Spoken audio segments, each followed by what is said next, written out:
Let's see how we can go from real estate documents to real estate data and analysis. So what we have here is a table of all these documents that we process through the Embed platform automatically. They're tagged by the properties or the project they're a part of. But we can always jump in and see, okay, they're pretty complex leases that have handwriting, they're messy. Let's see how the platform has made them easier to work with. So one is it's pulled out parties, key dates, the type of document it is.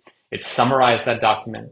But the key part here is it's pulled out rich low-level data from the entire document, every date, every monetary term.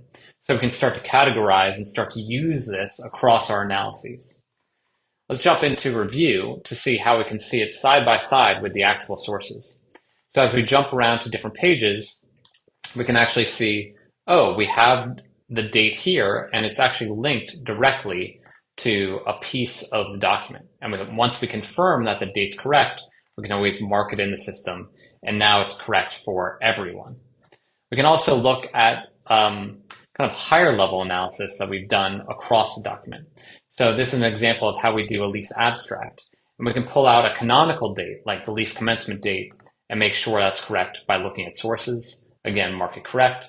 But now we have consistent data to use for our analysis. What can we actually do with this data? Well, one thing is we can pull it into lease tapes and look at all the terms across leases within a category or a project, but also across all our portfolio in consistent terms. We can model those cash flows as well. Another thing we can do is create a timeline of all the dates that matter to us so that as we start to hit triggers and milestones in the future, we're on top of what we actually need to accomplish. That's just a few ways we can automatically process these documents into useful data very easily and consistently for an entire portfolio.